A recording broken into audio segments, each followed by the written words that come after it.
What's the meaning of croquet?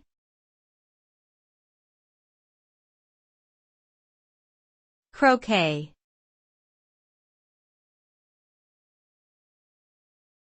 Croquet.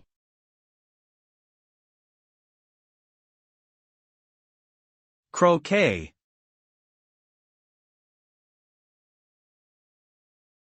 Croquet.